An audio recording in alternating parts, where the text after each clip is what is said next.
Wonderful. Welcome, everyone. Welcome to Agricultural Literacy Week. While folks are still joining here, we've said feel free to use the chat to let us know where you're logging in from. It's always fun to see. My name is Zia Luce, and I'm the Events and Engagement Coordinator at NOFA Vermont. Thank you for joining us this evening.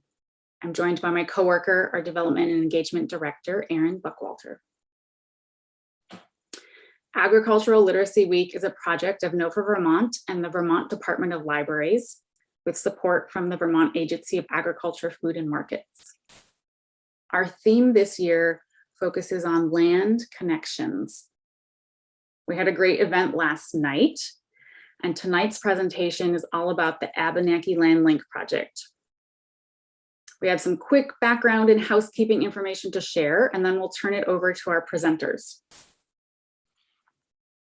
It's a little bit of Zoom 101. While we wish we were gathering in a library tonight, we're happy to have you with us on Zoom. Perhaps many of you are overly familiar with this platform, but I'll just mention a few things here. Please be sure to stay muted with the microphone icon to minimize background noise. And note that you can choose the view in the upper right corner, gallery or speaker. You'll likely want speaker to view the panelists when they speak, when I don't have a slideshow up here, but we've tried to pin them as well. Please use the chat for any tech problems and to ask questions. We'll definitely save a few minutes at the end and perhaps ask some of your questions throughout if we can squeeze it in. Otherwise, we do ask you to minimize your use of chat as it is distracting. It's totally up to you if you want to use your video so presenters know who they're speaking to. We are recording this presentation to share afterward, and attendee screens will not be captured. We would like to begin our time together with an acknowledgement of the colonial land history of Vermont. We acknowledge the traditional, ancestral, and unceded territory of the Nulhegan Tribe of the Abenaki, Nulhegan Band of the Coosac Abenaki Nation, Abenaki Nation of Missisquoi, and the Cowasek Traditional Band of the Coos Abenaki Nation, on which we are learning, growing, working, and residing today. This land is known by its original and current inhabitants as Endakina, the Dawn Land. We think it is important to make this land acknowledgement because NOFA Vermont's mission invites all of us to consider how we relate to, steward, and live on the land we know as Vermont to promote an economically viable, ecologically sound, and socially just food system for current and future generations. In honor and respect, we invite each other to deepen our understanding and commit ourselves to decolonizing our ways of thinking, behaving, and relating to the land. Let's come together to repair relationships with Native communities and the land, support reconciliation efforts among all peoples, and ensure the inclusion of the Abenaki Nation.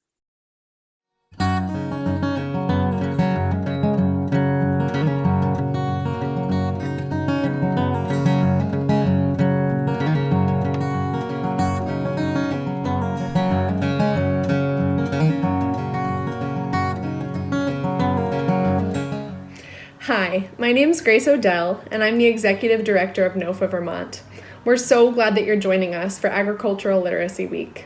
Ag literacy is critical to our work at NOFA in building a just, verdant, and ecologically thriving food system. Everyone needs to understand how food is grown, how it gets from the field onto your plate, all the people along the way who support that process. Understanding the how of how our food system works is so critical to transforming the food system we have to the food system we need. A community that's truly resilient is a community that's in right relationship with its place and its land, with the people who make up that community, and with its values. These offerings we're excited to share with you as part of this Agricultural Literacy Week are a small way of helping share some of our values with you and inviting you to join us. Thank you so much for joining. We hope you enjoy. So we just wanted to share a little bit about NOFA Vermont, the coordinating organization along with the Vermont Department of Libraries of this event. We're the Northeast Organic Farming Association of Vermont. We are a statewide membership organization made up of farmers, gardeners, homesteaders, and food enthusiasts.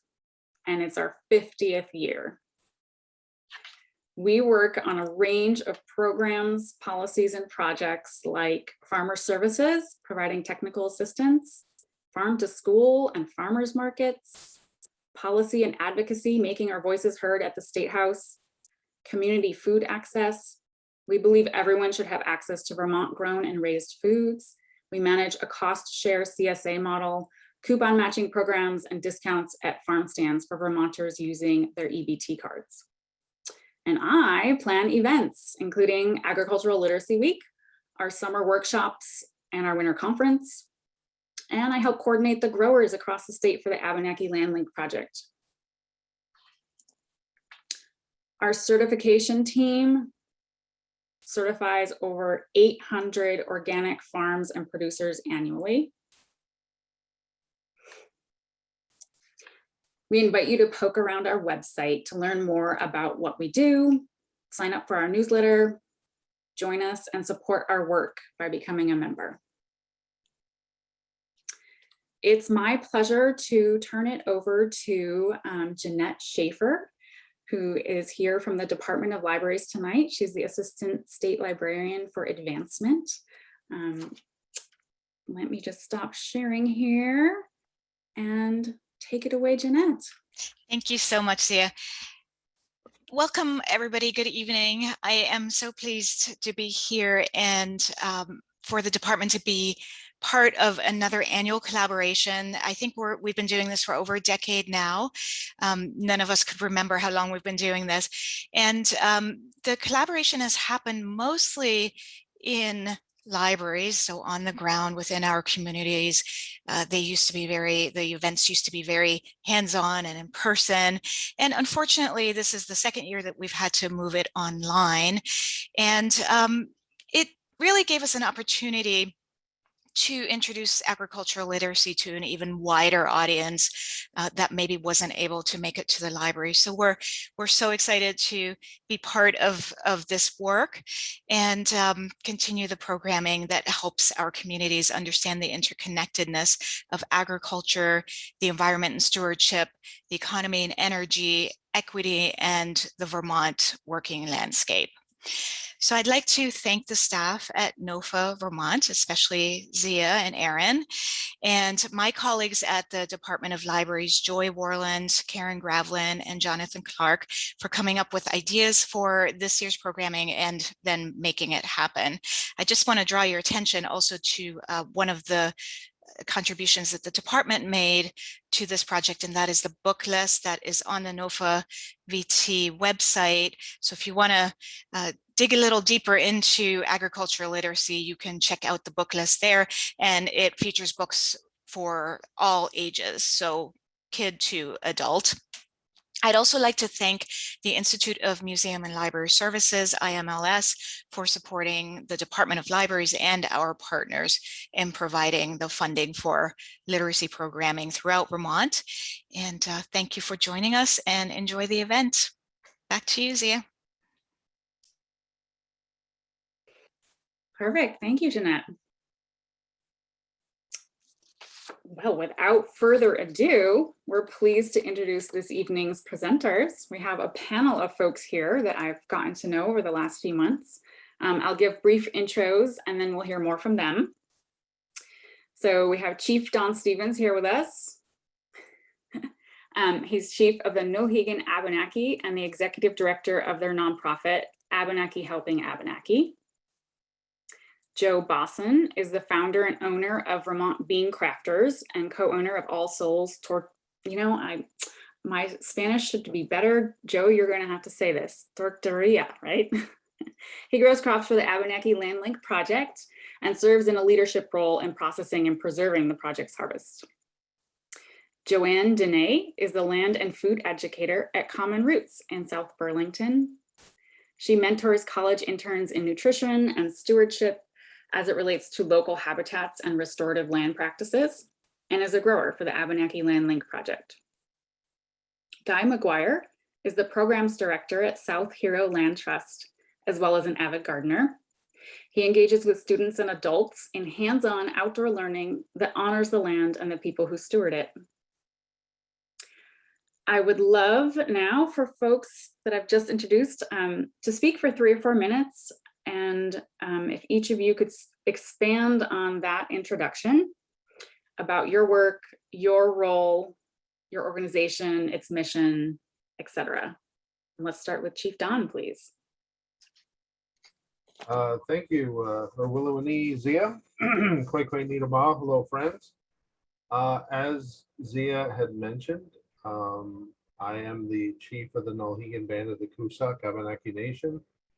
I was elected to represent our tribe in 2010. I've been doing it ever since.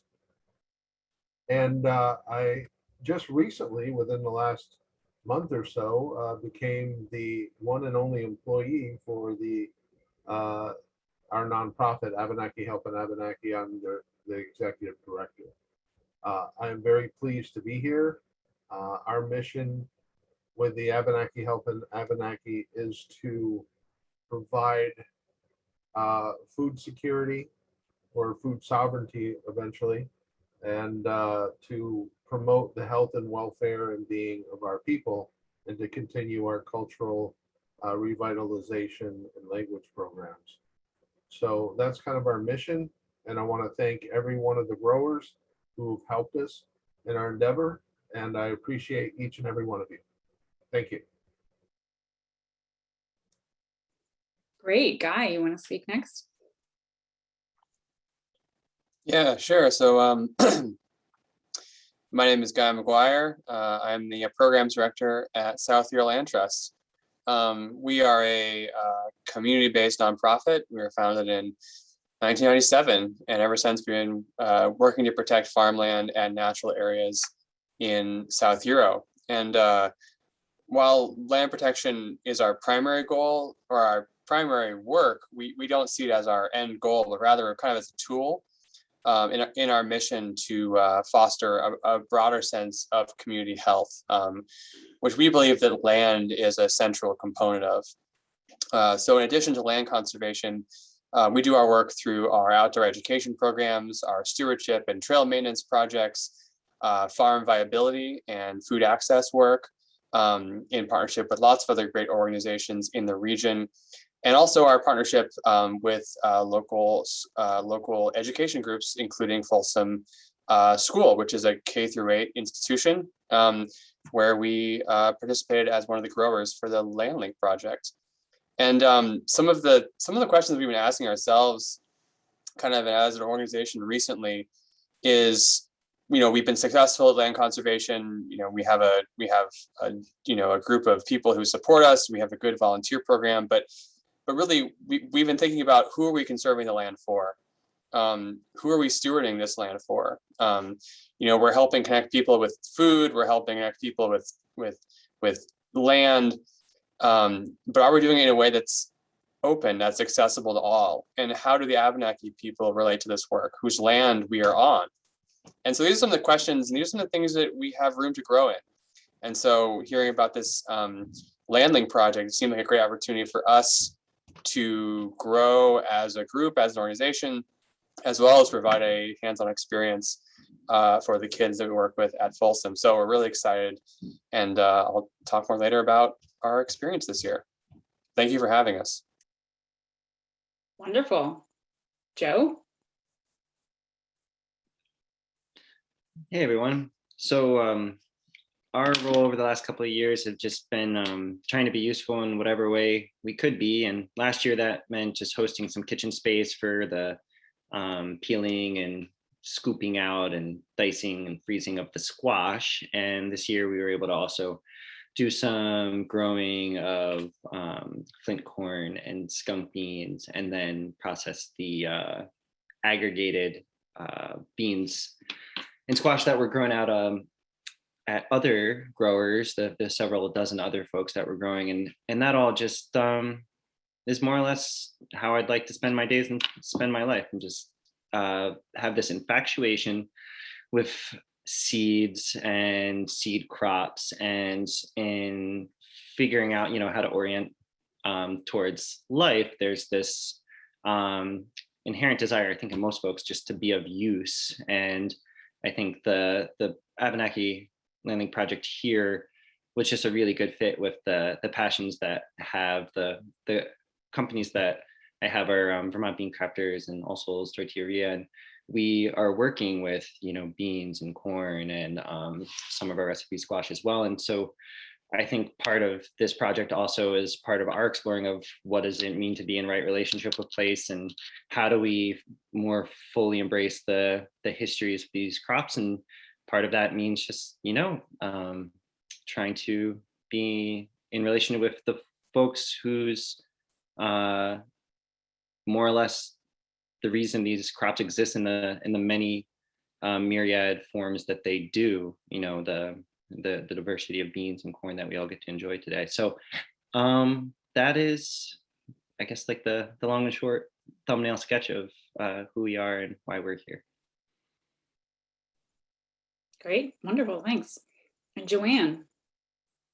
Yes, thanks for inviting me. I want to tell you that our mission at Common Roots is to invite everyone to the table to eat healthy food grown in healthy restorative soils. We hold 2 certifications, our organic certification from NOFA and our ROP Real Organic Project certification. So we are excited to be offering our community to be partners in wellness with us, both in terms of taking care of our own bodies and the body of the earth, the soils that our farm is on. I just want to acknowledge that I represent an amazing team of people. We have a 13-year-old organization in South Burlington, and we have an amazing leadership team, many volunteers who have devoted their life to this work. We have a very talented chef. We have amazing farmers. And we have an incredible intern coordinator who, without the 140 interns that we have engaged this year in our mission, we would not be able to do this work alone. So very, very grateful to that. That helps bring everybody to the table. And by bringing everyone to the table, I mean we do farm to school education. I personally had to move out of the classroom during COVID. So I started making videos and farm to school curriculum for all ages up to our elders. By the way, they're all available for free on our website. Take a look.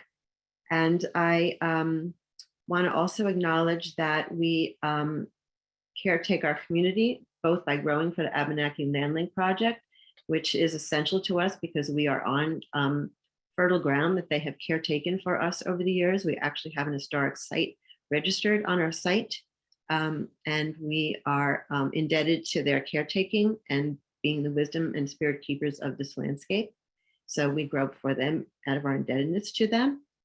And we also provide for our food shelf. So this year during COVID, we boosted up our commitment to grow $50,000 worth of organic ROP certified produce for them, and another $10,000 of prepared meals goes to feeding Chittenden. So we would like to continue to support our work and keep everyone invited to the table.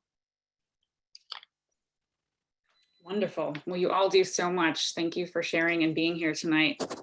I wonder if Chief Don, you can now give a little bit more background on your nonprofit, Abenaki Helping Abenaki, and how that works, what it does, how this fits in, and maybe at the same time, you mentioned earlier, could you speak to the difference between food security and food sovereignty? Yeah, thank you, Zia. Basically, Abenaki Helping Abenaki started back in the 2000s, like around 2006, to try to promote the Abenaki people. You may or may not be aware that each tribe is an actual tribal government. So tribal governments are different than organizations where actually have citizens, not members. So the Nulhegan Abenaki tribe, as being a government, a Native American government, needed to have a fiscal agent or someone to handle assets for the tribe, and including to provide those programs and services to help uplift the citizens of that tribe or Abenaki people. So the nonprofit itself, excuse me, was started excuse me, back in 2006. So up and through that point, until we got recognition in 2011, basically we didn't have a lot of activity with the Abenaki Helping Abenaki, because we didn't have any kind of resources. We weren't considered legitimate Native people because we had to go through a process for a European government to actually say who you are.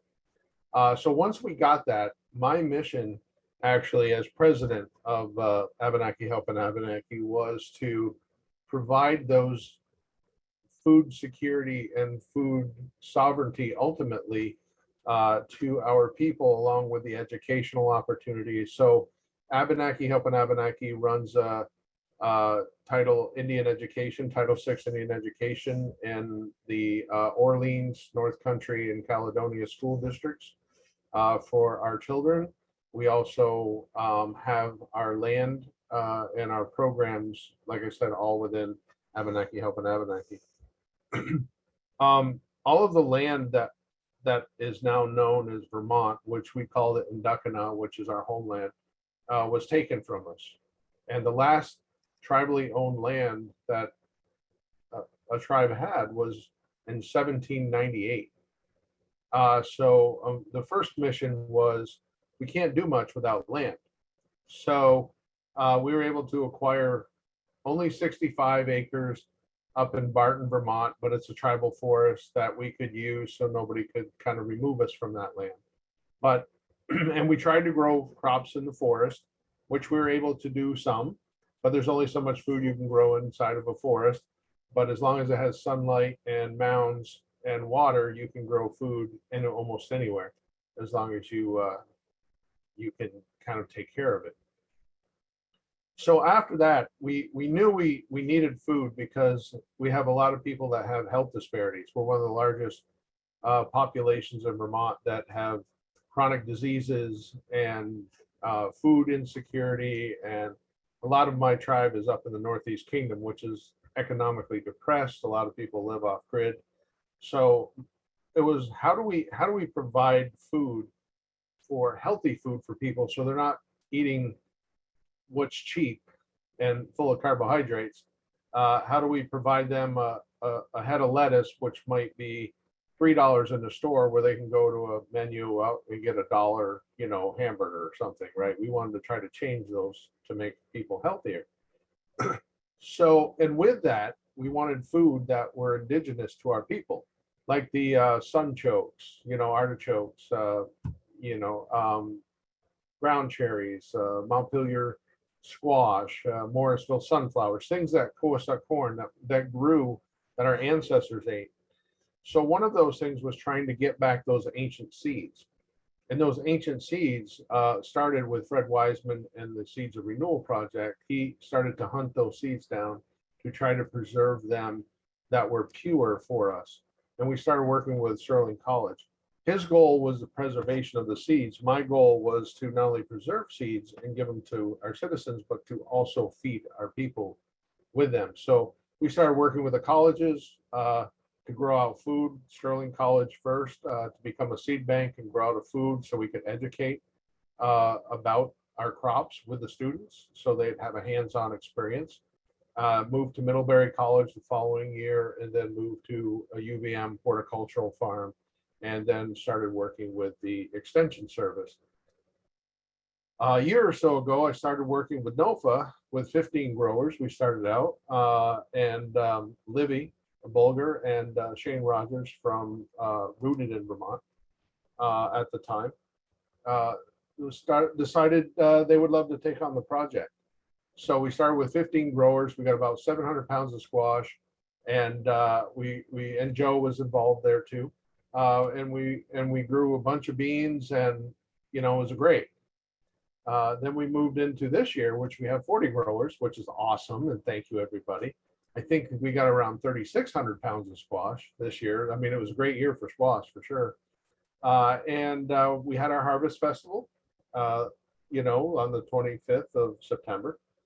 We grew a bunch of corn too and beans. So that's part of the, so that's part of food security. The reason why we call it security and not sovereignty is because we're not in charge of our own destiny.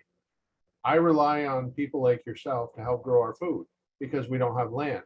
If any of you decide not to do it anymore and leave, then I'm back to not having any way to grow food. So it's security because you're actually helping us and other people are joining in. So it's food security, but to have true sovereignty, we have to own our own land. We have to grow some of the food on our land. And part of that whole project of food security was to access land to gather natural foods and medicines.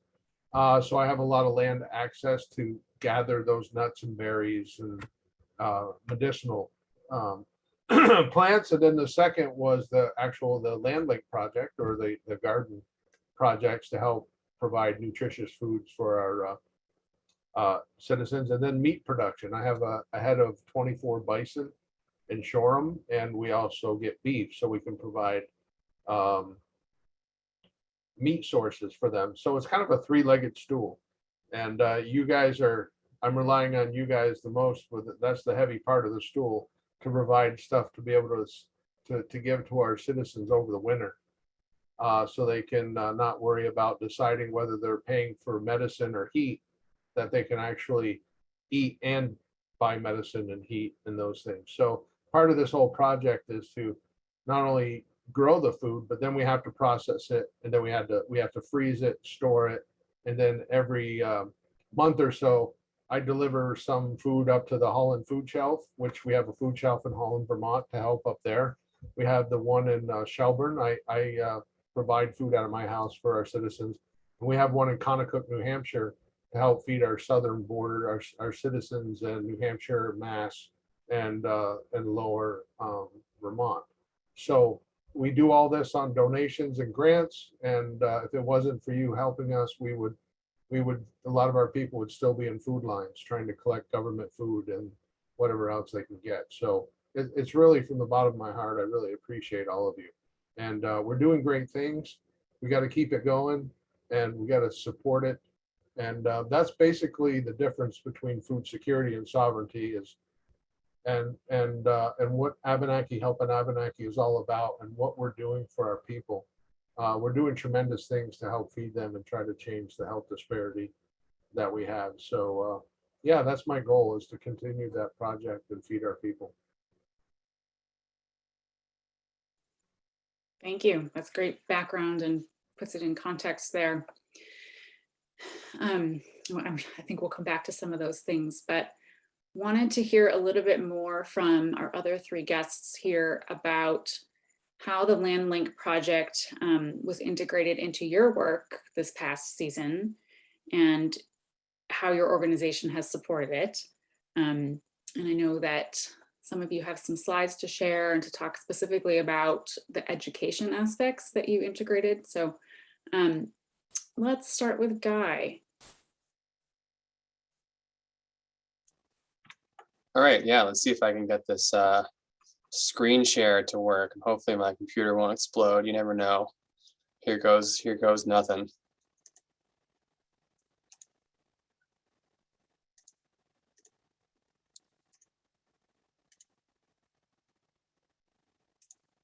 All right, can you all see that? Yep. Awesome. I'll go back to the beginning here. There we go. So yeah, I'll just give a little short story of kind of our involvement in the project over the past year. As Chief Don Stevens mentioned, there were thousands and thousands of pounds grown. So our part in it was very small. We had a handful of seeds to start with, but we ended up at the end with a big bucket full. So we have a small site, but it was really cool to be able to see the kids get involved with the program over the year. And so, yeah, as I mentioned earlier, we work a lot with Folsom, which is a K-8 school. And we coordinate a garden space there, and it sort of acts as a hub for many of our class visits. We do lesson plans with teachers that revolve around the garden, growing food, connecting the land, as well as we do after school clubs and summer camps there. And so our garden actually just turned 10 years old. And so it was a chance to kind of revitalize the garden and celebrate the past 10 years of the garden and look forward to the next 10 years. And you can see some kids there harvesting some kale. That was the last harvest of the old garden. And you can see the new garden there on the left. And as Chief Don Stevens mentioned, we have some other Abenaki crops there. There's some sunchokes in the background. You can see those bright yellow blooms there. They're a beautiful sunflower plant, and they were one of the hits this year. Everyone was asking me, like, what are those things? What are those things? And so that was fun to get to grow some other Abenaki crops and teach the kids about them as well. So yeah, we revitalized the garden, help from Vermont Community Garden Network, NOFA Vermont, and volunteers, the Ben Jerry's Foundation, and probably other people I'm forgetting right now. And we kind of redesigned it as a gathering space and as a teaching space at the school. And it dovetailed with the pandemic and the need to get kids outside. And so there was a real need from teachers to be able to access the outdoors. And so the garden has been a great space for that. Some kids trying ground cherries for the very first time. Speaking of the Abenaki crops, they quickly became the favorite. The kids loved the ground cherries, and it was hard to find any ripe ones because they would always get them right as they turned ripe. We also grow food in the garden for the cafeteria. So we grow there for the school kitchen, and the kids are able to eat food that they help grow. And then we also a lot of the food goes to the Food for Thought summer meal program for people experiencing food insecurity, as well as the Grand Isle food shelf. And so, yeah, we were given a handful of seeds. And with that, with the kids, they're one of the first things we planted in the new garden. And so we put those in the ground. Let me just catch up here with my notes. Yeah, so we told them about the project, and we tried to from the beginning give them a sense of ownership, as in, this is their project, this is really their garden, and because I think that it's important for them as students to feel like we respect them, and that they have responsibility for this garden, because they will return that sense in kind, and it's been just a great opportunity for them to get their hands in the soil, planting, and then we building trellises. You can see, so we had the I mentioned, but we have the Vermont True cranberry beans. So this is an Abenaki variety, grown and passed down through generations and generations, and given to us to grow and then give back to the Abenaki. And so we tried to instill that sense of connection with the kids. We gave them all a seed, and one thing that Chief Don Stevens said at the fall celebration really resonated with me, where I think you mentioned something about giving each kid a seed and just telling them about that, how it's been passed down, and you're the next line, you're the next in that chain, so we try to instill that in the kids and show them, and really let them feel how they're a part of this long tradition, and they're with this seed that's been passed down from generation, they're helping to plant it. And it was really cool to get to watch you can see the plants on the right there growing. They became these bean trees that's what the kids were calling them, because they were 8-9 feet tall, and they were covered in bean pods. And I was a little worried that because kids love to snack in the garden, I was a little worried about them snacking on the immature beans, because they love to eat snap beans and stuff. But the kids were great. We helped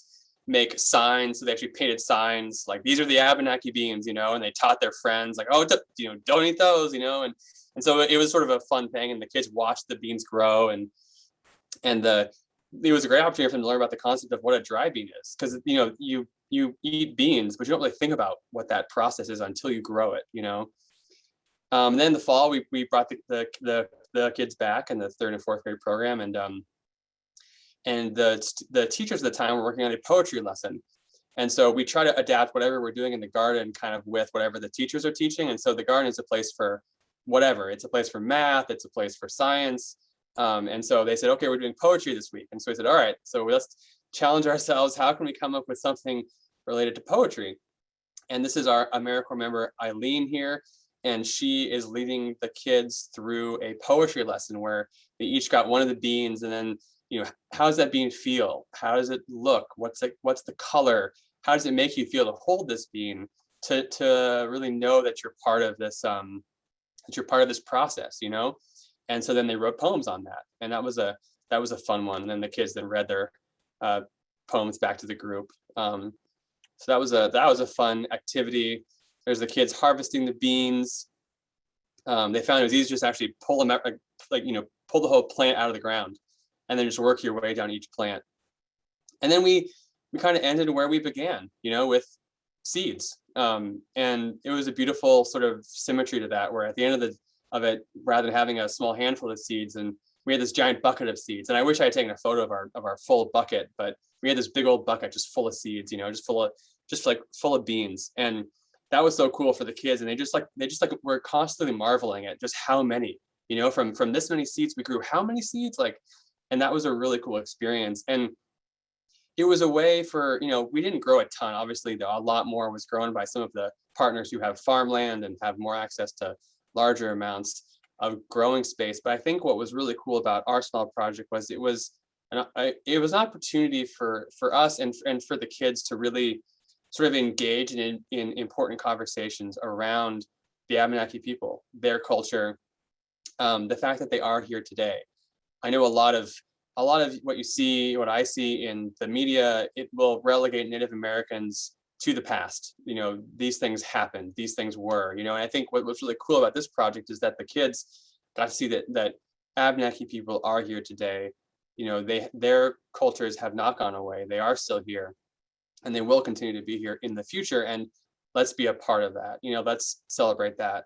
And also it gives a chance to bring up some more difficult concepts, such as, you know, the attempted genocide, the eugenics movement. And kids were able to wrestle with some of these darker concepts and some of the wrongs done against the Abenaki people, as well as at the same time celebrate, you know, that they are still here today, and to be a part of a project that does good in the world. So it was just really an amazing project to be a part of. We are so thankful that we got to be a part of it in our small little corner of, you know, Vermont here in Dakina. And so just on behalf of all the kids that we worked with and everyone, we just want to say thank you for letting us be a part of this. And we look forward to seeing what other cool projects happen out there and being a part of it. So yeah, and you can read more about our project on our website, South Year Land Trust. We are shlt.org, and thank you all so much. Wonderful, Guy. Stop the share and Thank you. I loved all those stories and the full circle of the kids holding the beans and then planting them and harvesting them and poetry. Wonderful. Thank you so much for sharing. Joanne, are you ready to go next? I will. Ready, and thank you, Leah, for moving the photos for me. I appreciate that. All right. Does that look right? Yeah, that looks really good. So we have a mantra which emphasizes our mission of common roots, and it's called Nourish to Flourish. And what I loved about the Abenaki Land Link project was that it totally echoed, the Seven Sisters completely echo our mantra. And the pleasure that the children experience getting into an intimate relationship with the Seven Sisters was a gift to behold as an educator. So I'm really grateful for the opportunity to broaden our scope and bring this out to the children in our community. So eco-literacy is an amazing, and agro-literacy is an amazing opportunity that the Seven Sisters provide for us. And I'll just walk you a little bit through how that manifested with the children's experience. So we're going to start near the harvest, but actually some interns from UVM helped me install the gardens. So a lot of the college students also attend our sessions with the children or our events. So they also receive any of the Abenaki Land Link information. So it's really being disseminated to a much broader community than just our school gardeners. So anyway, here we are at the beginning, at the end of a session, actually, I'm starting out backwards, where all the children had harvested the Seven Sisters, and here they are with their pumpkins, and it's a little bit before Halloween. So I had a little bit of a giveaway in the tradition of a lot of indigenous people. And when the children found out that their pumpkins were actually a strain of Abenaki ancient seeds, they were like beyond out of their mind with joy. First, they thought it was so cool to get a pumpkin, and then they were like, whoa, this is something really vibrant and vital that we have in our hands. So I'm curious to see where they go with those seeds that they're saving. But one of the things that I totally appreciate about working with the Seven Sisters is that they have an amazing capacity to teach all of our students how to nurture and tend their own inner landscapes. And Guy alluded to this a little bit. And what I would say to you, to just further that, if we move to the next slide, is when we teach agro-literacy, we begin with these very intimate experiences in our own inner landscape. So we meet the plant world through our senses, through our touch, our taste, our deep observation activities, and our listening quality that we develop. We have song and story and art and medicine making.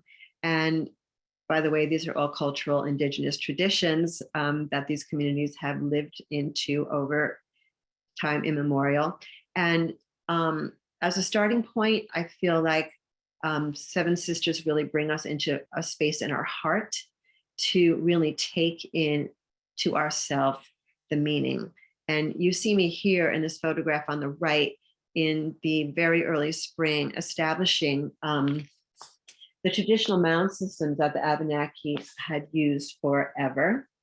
And what I love about this is, again, that it teaches us so much about our own human community. The Seven Sisters have a remarkable capacity to transcend agriculture into social issues and our social community and the way we live together. So we have a 48 raised organic bed garden behind the Seven Sisters, but this is the Abenaki Gateway Garden. So all people, all families, all children pass through this garden as the entranceway to our larger span of raised beds. And we talk to them about our indebtedness to the original land keepers, to the Abenaki, and we talk about them being displaced, and we talk about how we're committing to grow seed and heritage food out for them.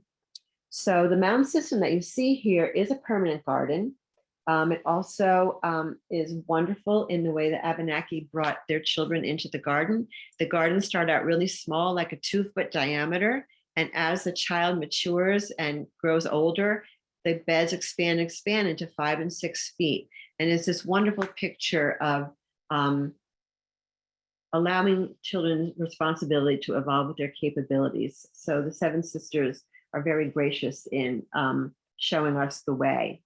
So I also know that the mounds have been really supportive in addressing questions with restoring our soils. So we find that working in a no-till method in our raised mounds, that we actually can become responders to the climate change concerns that we have. And so we become soil protectors and soil heroes when we work in the Seven Sisters Garden.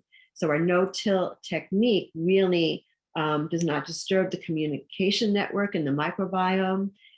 It sequesters carbon in the soil rather than releasing it into the atmosphere. And so by leaving these mounds as permanent structures, we really allow the earth to breathe. We allow the water and the plants to penetrate and regenerate. And so the Seven Sisters really teach the children and all the families how to protect the earth from harm and to mother her in the way that she mothers us. So if we look at the next slide, we'll see that Sister Algonquin squash here was huge. And while we do grow out a small amount, as Guy's program does, the children could not keep their hands off of her. They were just like feeling into her power. It was really remarkable to see that they couldn't keep their hands off of her. She was incredible. And then you see in the next picture, the Mohawk beans are being harvested there. And when we pull those up, we look at those beautiful nitrogen fixing nodules on the beans, and the children get to recognize that sister bean supports sister squash in growing. So in the next slide, we have Zorian and another boy here harvesting more beans and more squash. And in the next slide, we see this incredible picture that Zorian did for his journal. And he is acknowledging that the seven sisters are this picture of harmony and providing protection for each other, that the sunflower supported the pole beans, that there are solutions in the garden to be understood here, that they feed one another. And then he labels here the ground cherries, the squash, the tobacco as protectors, right? And then the bean is called is a feeder. And then at the very bottom right, you see the keep going is sister sunchoke. So you have to love this. They just recognize all these capacities within the plant world of the seven sisters. And that symbiotic model is the relationships that we humans also need to cultivate, right? We need to resolve our collective social angst. We need to create solutions for food access, and we need to build up equity and agency. So the symbiotic picture that the children really come to understand is this beautiful living prayer that I feel like just moves us away from this extractive forms of agriculture and our antisocial behaviors, and we move toward being protective stewards in all our relationships. So then if you can go back just one more, Zia, there's this beautiful picture here of all these children with their hands on this huge basket of harvest. And here we offer our breath to the plants who cleanse it for us and offer it back to us for our use. And it's just this simple practice of respect and reciprocity that really echoes how the seven sisters give support to each other. So in this last couple photos here, we see our dear friend here becoming a seed guardian and folding his seed packet and realizing that he has a chance now to take up the work that the Abenaki elders have carried on generation after generation, and that we can now pass these seeds along through the Abenaki Land Link project to our current native residents. So here's our little harvest. Again, like we're just a small group. Next year, we're expanding another 100-foot row. Hopefully an Abenaki family will be able to join us up in our other garden site.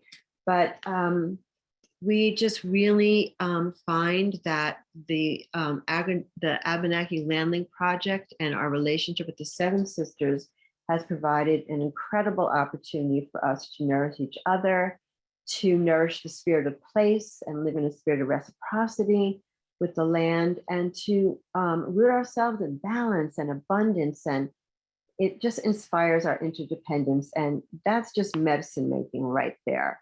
So we want to continue to grow. We hope we're invited again next year. And we hope to spread the work out with other schools coming to visit us, and realizing that we can plant seeds of right action and seeds of good cause, that honor sustenance and reciprocity, resilience, equity. It's been my experience that the Seven Sisters are an amazing tool to guide families, children, all of us on a journey together toward all of that. So thank you. It's been amazing. Thank you, Joanne. Wow. Great photos to share what you do there. Thank you so much. So Joe, I know you touched on a little bit of your involvement with the project, but I know there's more to share. Maybe you can talk about Cloudwater Farm and what you're doing there, and some of the equipment that you have to process some of the crops, or whatever else you would like to add about your involvement. Sure. Yeah, everyone's so well spoken and make me really wish I had put a bunch of pictures together. All these things do tell a better story with the pictures. So What I like about this project is implicit in a lot of what was just said, is that in that move towards food scarcity to food security to food sovereignty, this idea of just, in the dominant culture, this sense of just consolidating efforts, and there's so much of the food landscape that's one person in a tractor managing hundreds of acres, and that this idea of just like, if we're going to be working with trying to increase both the seed supply and nutritional access of indigenous crops, it makes so much more sense to have this amalgam of small stewards working together, and these tiny handfuls of beans becoming buckets of beans, becoming tonnages of beans, versus just like this consolidated effort amongst just a handful of people. So it's been really heartening for me to get to be able to be part of that fabric of people working together, and it is really informing these mental explorations that I've had over the last decade or so that I've been doing this work, of just like, how do we sensibly feed ourselves in a food system that's so nonsensical and it's just not likely to be enduring as is. And it's really hard to in my day-to-day work with Bean Crafters and All Souls, working at a larger scale and figuring out how to touch on all these things and work within an economy that has all these different pressures on it. It's really powerful to see what this relationship economy looks like, and in these endeavors that aren't necessarily monetized, how much more is possible. And I think about too, just the generosity of all of these seeds, and just every single bean seed having the potential to be 50 plus new bean plants next year. I always just like reflecting on like how like the S&P 500 doesn't have anything on that. If we think about like what's a really gainful future for ourselves, it's like the relationships we have with these seeds hold so much more potential and staying power.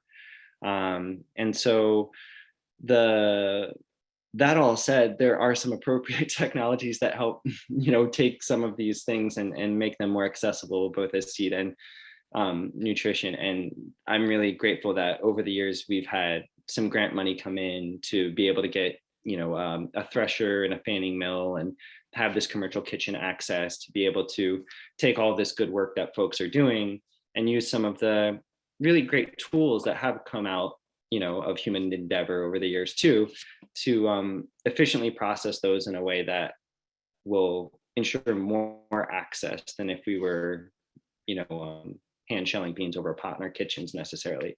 And that's all still viable and really worthwhile and incredibly tactilely pleasing work.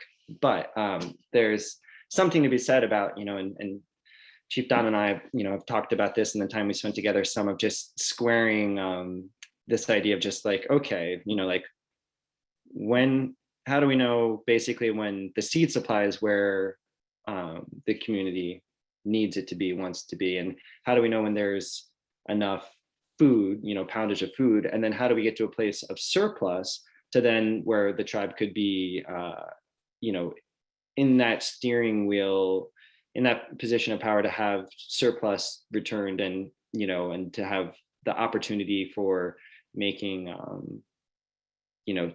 basically like a net exporter of these foods into the broader community, and sharing that nourishment and abundance and things like that. And I think I'm increasingly excited to see how that can mature over the years ahead too, to just rather than just these commodity classes of beans and corn, the current state of play in the country is where corn's one of the most grown crops, but of all those acres that get grown, less than 1% of 1% are these varieties of corn, these organic open pollinated flint corns and things like that. And I think so never been more important to be keeping these seeds alive.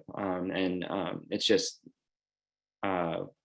really a juicy edge of figuring out how to do this in between this homestead scale and commercial farming scale. And so we'll, specifically to the sake of this project and sharing some of what that looks like practically speaking, hopefully we'll be able to have some videos to share that we can maybe through Zia like get out to people or whatever. We'll put out through Abenaki Helping Abenaki or on our Instagram if nothing else. But this idea of just what does it look like to thresh and winnow beans at a meaningful scale? What does it look like to shell and mill corn?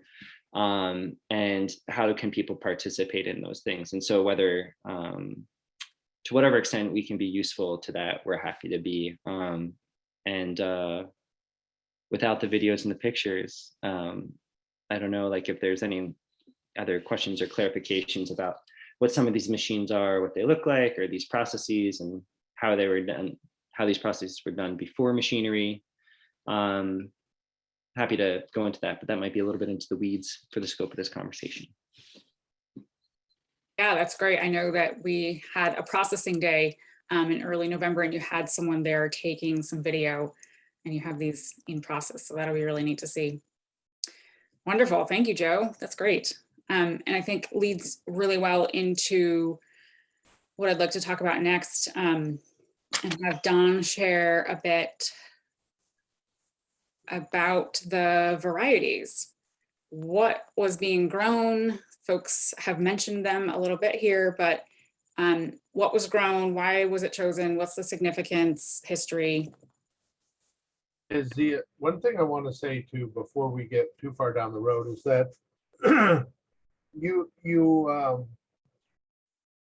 when you bring these indigenous seeds home, it's almost like when a child comes home to their family and they thrive and they flourish. If you are growers of our beans and of our corn and the squash, you really have realized how prolific and how well they love it in their homeland. Like if you look at some of the squash this year, there was some humongous squash that were pounds. The beans, like what Guy showed, I mean, those beans grow up prolifically, and they will climb as much as you can give them space. They will grow, and they grow well. Our corn is really adapted to this climate and really adapted to growing. And I just wanted to say that whether you know it or not, part of what I have done is incorporated you into the Abenaki experience. What did Abenaki people do? We would have our seeds, we would give them to families, they would take them to their home, their place of where they reside. They would grow them, come back during the fall, and then share what they have, their bounty. And then everybody would experience that and their kids would learn. So you are in fact doing the same thing our ancestors have done for thousands of years. Whether you know it or not, you are those extended families that are growing those crops as our own families would do, bringing those back together. Some may have more corn than others, some may have more beans, but collectively, you all share in that harvest. And then we are able to use those crops to not only teach our children, teach each other, be in relationship with the land and those things you've grown, but also be thankful that we are nourished and we have the bounty that we do. Isn't that the spirit of harvest and thanks? Not the Thanksgiving story. I'm talking about thanking Mother Earth, the creator, and everything around for giving you those bounties, the seeds themselves, for giving you that nourishment and that life. And then guess what? Like Joanne had, those children become the seed protectors. They become wanting to preserve them until the following year. Isn't that all what Native ancestry and how we raise our crops? It doesn't mean that you have to have that blood, but you're living the experience of my ancestors and ourselves currently. Isn't that an awesome way to think about it though? Is that, we're repeating that full circle. So I just wanted to at least say that every one of you are living the traditional experience of group growing and group sharing more than what most Europeans would just do for themselves. It is a collective of many that is just a wonderful thing. So I just wanted to at least say that. So this is Algonquin squash. We had huge, like you said, we had like 3,600 pounds this year. And I think Zia was the one that had said that, you know, we got 3,600 pounds squash this year. And I'm like, oh my God. Some of these things Joe can attest to. I think I sent Zia a picture of, we had 6 gaylords full of squash. And some of these things were tremendous. I mean, if you cut one of these open, you'd have to process it because you'd probably get 6 meals out of one of these squash. It's just, and it really is wonderful. The more yellow they get, the tougher the skin gets, but the sweeter they get. If you let them go too far, then they become fibrous. But they're well suited. You can eat them green as like sort of like a zucchini and just fry them up and just cook them, or you can eat them in the orange form and just cook them with a little maple syrup and butter, roast them, and then mix it together, and it's wonderful. And the same thing with the pumpkins. It's kind of they're called Algonquin squash / Penobscot pumpkin because they're kind of the same family. When it comes to the corn, if you've ever cooked with this, if you look at the right-hand side and you see that corn, man, when you grind that into flour, it's beautiful. And then when you cook it, it's just pretty, right? I mean, when you bite into that cornmeal muffin or something, it's just pretty. And as you know, with our stories, we probably wouldn't use Coassuck corn to grow because, well, we would do it differently. We wouldn't put it in the mound because those pole beans would overtake those Coassuck corn plants and just kill it.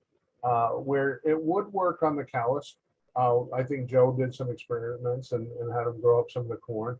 But I think they really truly like to stand on their own with a pole, you know, with something near the corn. I'm not saying they have to grow up the corn, but something near the corn. And the same thing with the squash surrounding it. But the one on the left is something I really want to develop to have like a Nulhegan corn someday, and maybe, like Joe was saying, having a product that we could distribute to make this program self-sufficient, to be able to pay for the storage and the distribution without having to rely on grants. But that orange hue is a cross between the red and the yellow flint, and it's just a beautiful copper color, and it's just so beautiful. And it grows, like I said, with climate change, you can almost grow 2 crops of Coassuck corn. If you have a 60 to 65 day growing season, you could almost do 2 crops if you really wanted to. And the way climate changes, if the weather starts getting bad, you're at least guaranteed one crop of the corn, because if it starts late or comes early, 60 days, you're still in a good window. 60, 65 days, you're still in a great window. Skunk beans, those grow well. It doesn't take many skunk beans to get a lot of beans. Now, some people, the European version, I think, is called orca. They look similar to skunk beans, but this goes back to historical times. That I have an original 1700s Hudson Bay courgette that, if historically, when Native people were going on hunting parties, they would string these skunk beans around their neck, that most people only traveled no more than a week out. So if you didn't get anything in 3 days, you could break your necklace, make a bean soup, and it'd get you back home before you really got hungry. So there's a lot of historical accounts of having food that we would put around our neck in a necklace form that you could break and carry it with you. Obviously, you wouldn't take it for too long because, I mean, beans will hold up, but they won't hold up forever. But you could use them they're wearable art that you could eat. And it's really fantastic. And the same thing with the true cranberry beans. It's sort of our version of a kidney bean.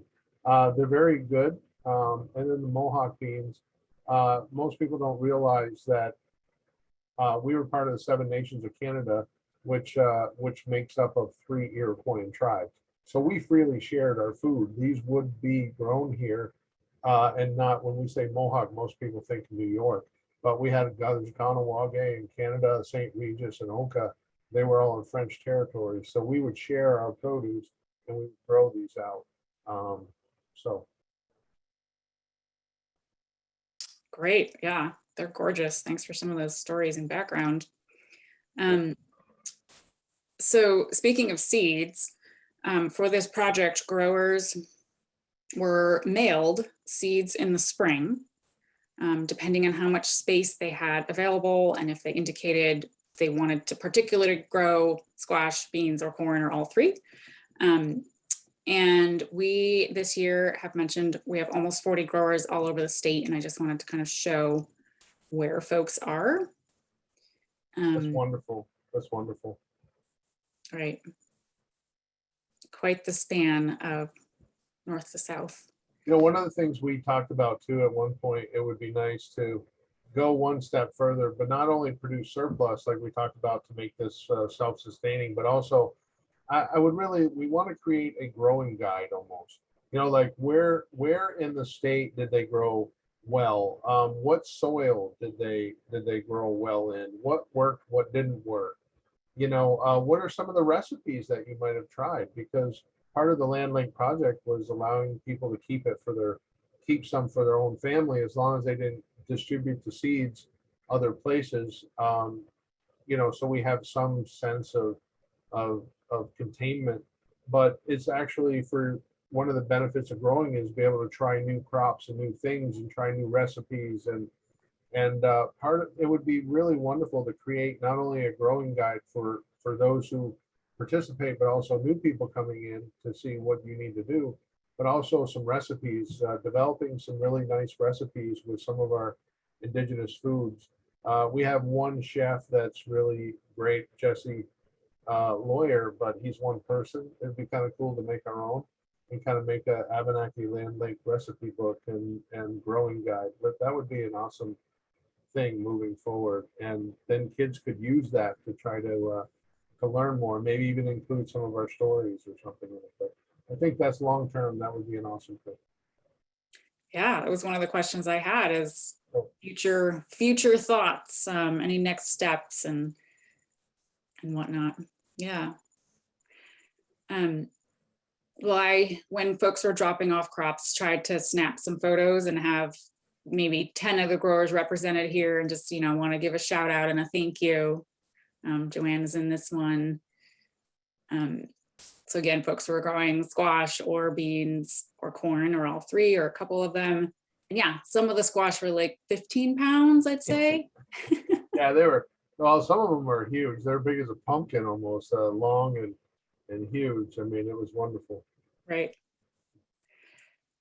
So as we've mentioned, we did have a harvest festival hosted at the Vermont Youth Conservation Corps farm.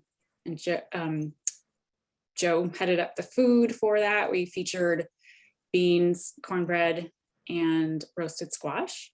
And I wonder, Chief Don, if you want to talk a little bit about that day and why. Yeah, I think it was wonderful. As you can see, I was doing some drumming. There's at least 3 other Nulhegan citizens behind me, and the Missisquoi tribe participated. Morgan in the background, and over to the right, Aaron and Lampheres. In the upper left-hand corner, obviously serving the food, trying it out, thanks to Joe. Excuse me, thanks to Joe. And then we were shucking the corn with a hand crank. And I have to say, we have this thing called the cyclone. If you know, you ought to try it. I bought it from one of the grain companies. It takes about 2 seconds when you put this corn cob in to strip your corn. It's great for using it for making flour, but not so great for keeping it for seed, because it could crack the corn. But if you want to process a lot of food with this corn cob, it was kind of fun. I like toys, and it was fun. That's all I gotta say. This was all hand mill and hand crank. As you can see, the corn, the corn sheller on the right hand side. So it was a wonderful day. We told our stories about the Corn Mother stories. Got to see some of the BYCC. I want to do a shout out BYCC because they really helped us with the curing things and storing some of the produce and actually allowing us to actually be on their farm when we were doing this harvest festival. So they've done a lot of work, but I also want to give them kudos that they also help supply not just our growing of corn, beans, and squash. This year, I was pleasantly surprised that we had part of the Land Link project that UVM and BYCC actually had summer crops that they helped to feed our people too, not just the winter crops. And we were pleasantly, again, surprised when some of our growers gave us potatoes. We got about 500 pounds of potatoes, and we got a few things. So those things were amazing that we actually could supplement the diet of corn, beans, and squash with other root vegetables and other types of foods during the summer and now for the winter. So that was amazing. Right. Yeah, we lucked out on a beautiful day here to celebrate the harvest season for this project. I want to invite folks to put some questions in the chat if you have any or haven't already. We have about 15 minutes left and there's so much more we could talk about. I have more questions to ask in my back pocket, but want to open it up to our audience here today. Zia, are you going to share your screen, or do you have more pictures? That way we can see each other. No, I don't have more pictures. Great. All right, Erin, do you want to read them or you want me to?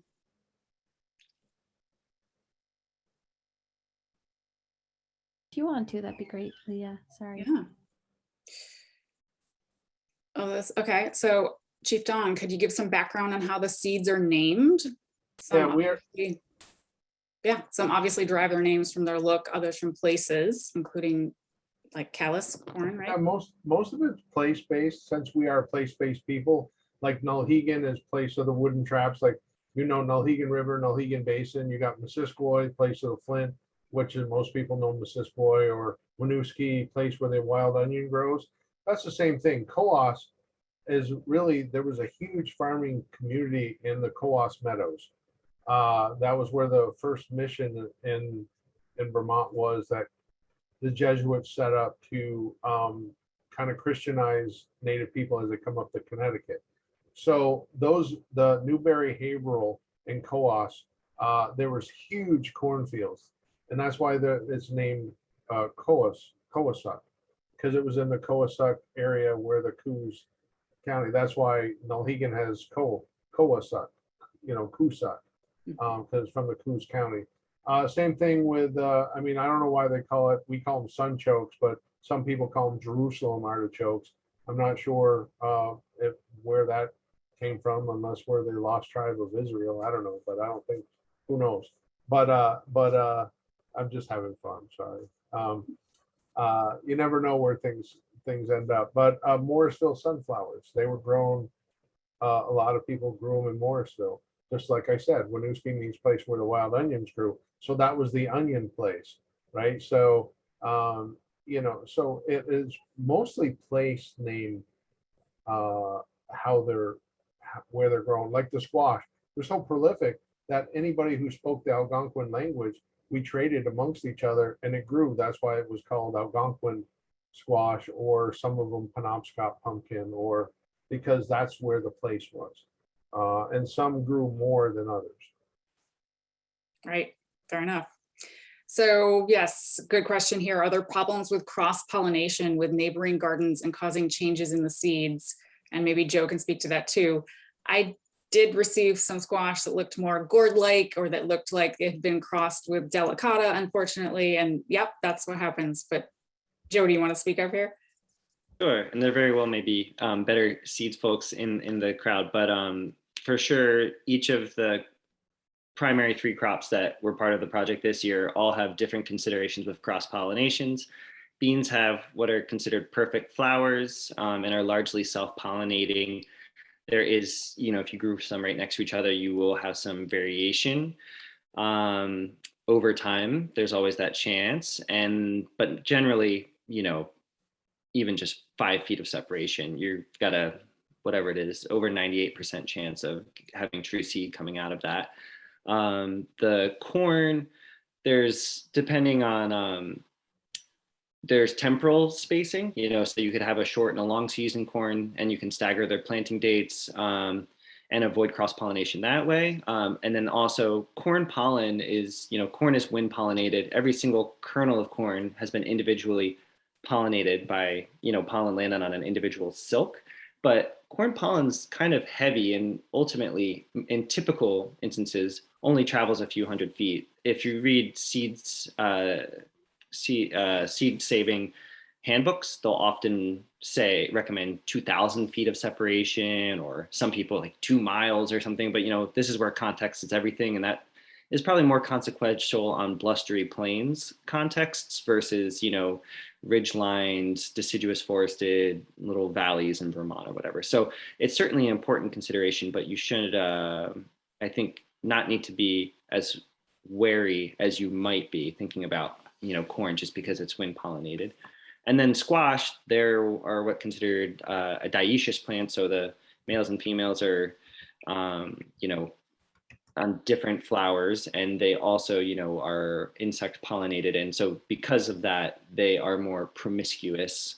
And there is some happenstance that leads to, fairly often a lot of cross-pollination, but, not all squash are created equal. And if you look up, there's Cucurbitaceae, Pepo, Maxima, Muscata, different species within squash, and those do not cross-pollinate across lines. So if you're growing, an Algonquin variety, you would be able to grow, like a Curry Caboca or a Hubbard and not have cross-pollination. So there's some things that you can look into, and it's a fun space to navigate, and lots of really great resources out there for anyone that wants to do a deeper dive into that. Also, just be aware, we had a limited amount of corn, right? We had the Callus Flint, we had the Coasuck, and we had Abenaki Rose. I mean, depending upon what you had for seed, most of the time, you only had the similar varieties anyway. So you wouldn't have all of the different varieties you have today. I mean, obviously now corn can come from South America, it can come from everywhere, but we had trade routes, but most of the time, if we were successful growing what we had in the short season, we would keep what we had, right? We would say, thank you, but we have our own corn, or thank you, we have our own squash. Now, some of the cross-pollination, like with the Montpelier squash, that was actually, when we first got the seeds, they were crossed with Blue Hubbard. So Fred and Sterling College, over multiple seasons, kind of grew out that.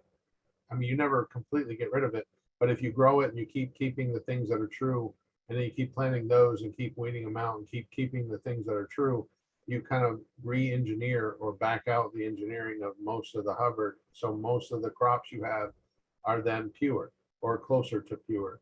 So it's kind of re-engineering it out. So anyway, I did have somebody ask about if we still needed onions and potatoes and other things. I mean, we always can use other varieties of things to help feed our people through the winter. So I just wanted to say that we're always open to other types of crops that we could find storage for, that we could then, send them, feed our people throughout the winter. Right. A question from earlier, Chief Don, when you were talking about food sovereignty, someone would love to know what is being done and how one can support Abenaki people accessing more land, to speak to that piece of food sovereignty. Yeah, we're trying to work on that now. It's like, VLT, High Meadows just gave a big grant to VLT to help try to uplift minority people, not just Native, but, basically BIPOC in general. They're still trying to figure out what that looks like, and how to distribute some of that. I don't know how much or if we're going to get much of it, but we've had some land gifted to us. We've had some that are deeded, like easements where we can never get thrown off. And then we have just licenses and access agreements to be able to hunt and do other natural gatherings on land. You can see a lot of that under the partnerships on our website, AbenakiTribe.org. But we're always open to whatever access we could get. Doesn't mean that if you give access, you're going to have 1,000 people descending on your land. It's not going to be that. It's just, how do we have access to land? And then if we do want to partner with growing, how do we work with the people there to raise things? Just like the bison herd, that's on a property where that landowner said, I'm willing to keep the bison, and I work with them to help feed the bison and take care of the bison. And the same thing could be done with pigs or beef or crops or any of that kind of thing. It's all about relationships and partnerships. But if we can always be guaranteed to be on the land, that's really the true method of sovereignty and not just security. Right. This is And a they good, could also give, you know, if they want to help pay, you know, if they want to help, if they want to help donate to help with the, you know, the work or the storage or the distribution. I mean, you know, we also accept that too. But I'm just saying is that's the main goal is working with partners. But, you know, we do our best to be able to get the funds to be able to pay people to be able to distribute or to pay for the freezers or to get it donated or whatever we need. So Right. thanks. So another good question that I know you thought a lot about, Chief Don, when starting this program. Someone asks, will your seeds be more widely available to the public? And if so, could this be an income source for your nation? Well, I think there's a lot of seeds already. Like if you look at callus flint corn, that is actually, and Abenaki rose, that is actually seed that you can buy commercially. Same thing with Jacob's cattle bean. There are some that are not accessible, like the Coassuck corn. That's kind of highly packed in oil.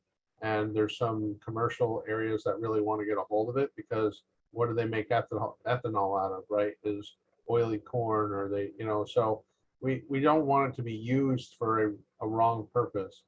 So there's some things we try to keep to our chest. That's why we ask people to sign an agreement that they wouldn't distribute those seeds. It's kind of an honor system, you know, that keeps them for yourself, but please don't give it to those people who want to misuse it.